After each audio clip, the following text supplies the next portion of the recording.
The original The Strangers was a wonderful surprise when it came out. Sure, we look back on it now and recognize it as a modern classic horror film, but back in 2008, when the genre was overrun with found footage, zombies, and extreme French horror, a home invasion film starring two pretty people seemed like a step back into the Hollywoody Scream era, which was just coming to a close. Many were surprised by the simple, yet immensely effective story that oozed atmosphere from every frame. Well, one just okay sequel, and 15 years later, we now get The Strangers Chapter 1, the first of 3 new Strangers movies, all filmed back-to-back, and promising to delve into the creation of the Strangers we know and love. How is it? Well, I'll tell you. After this.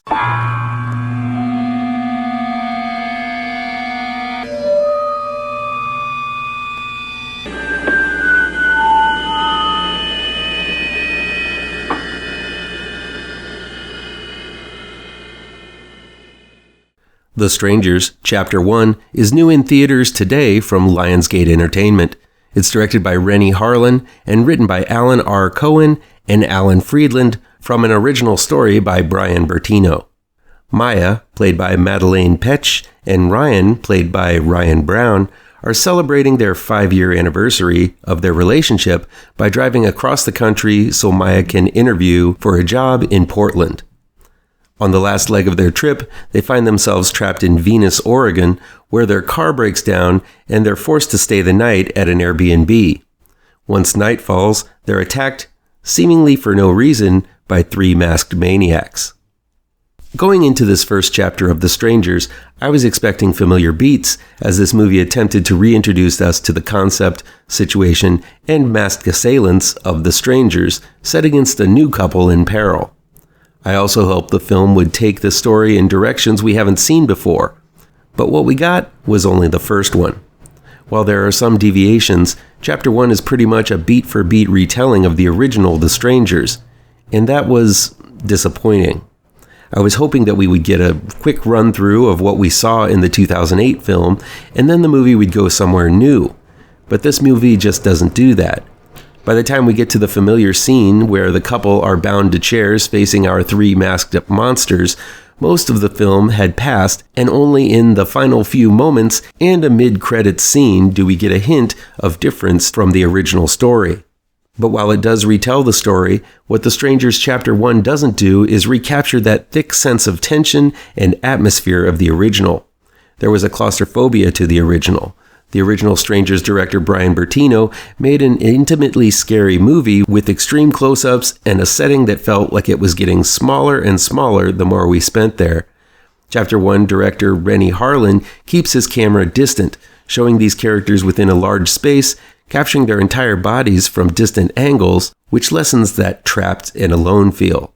On top of that, the film is overproduced all to hell. Some of the original music is present, playing on a record player in the scene, but on top of that, there is an overpowering score interrupting and preempting most of the scares. While the original lingered and stretched out the silences, Chapter 1 fills those spaces with too much audio clutter. The Strangers Chapter 1 is lesser on almost every level when compared to the first. Still, the film is not bad. I'm sure there are those who haven't seen the original who might find this one pretty darn scary, and doing a review comparing this film to the original is unfair in a lot of ways. Still, if you're promising a new chapter of an established and iconic franchise, comparisons are inevitable. The actors, while perfectly fine, Petsch and Brown fail in comparison to Liv Tyler and Scott Speedman's on and off chemistry. The setting and set pieces are fine, but the way they are captured in the frame just don't deliver the potential. And blood? There really hardly is any, where you actually felt every stab and gash inflicted in the first one. Still, I hold hope. There are subtle things going on in The Strangers Chapter 1 that may just pay off. Maybe this first familiar chapter was necessary in order to take the story into these promised new directions. First and foremost, you don't cast stellar character actor Richard Brakey as the sheriff and only give him one scene sitting in a diner doing nothing. I imagine his role will be expanded on in the next films. There are also a few other stories that seem to be going on at the same time, as we meet another couple in the diner towards the beginning, suggesting that the next movie might follow these people's experiences with the strangers. The Strangers Chapter 1 plays with time, as the opening scene seems to take place right before the couple comes to town, when that might just not be the case. There's also more of a righteous and judgmental feel to all of the locals that suggests something bigger and insidious lurking in the periphery. And there's a detail about one of the protagonists that makes me very suspicious that I won't reveal, but it's a pretty prevalent detail indeed.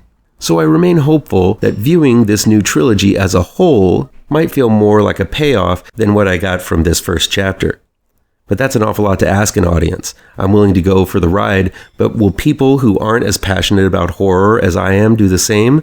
I think Lionsgate and Renny Harlin are taking a pretty big risk retelling the original so faithfully. I'm holding out hope. The Strangers Chapter 1 is lesser than the original, but it's still a decently made movie. Here's hoping the new stuff I was looking for in this first chapter of this new trilogy shows up in the next 2 chapters. Otherwise, this is going to be the nail in the coffin for this entire franchise. I'm giving this one a mild recommendation. I know it's going to be a must-see horror for many, but if you've experienced the first, Strangers Chapter 1 just doesn't compare. Please do me a favor and punch that like button down below. Share this video with all of your social media addicted pals. Click subscribe to this channel and ring that bell for notifications.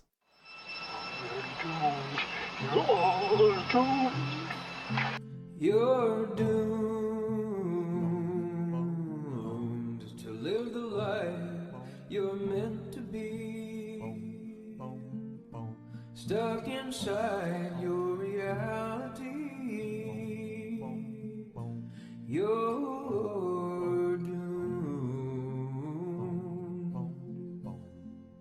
Oh, you're doomed. You're doomed.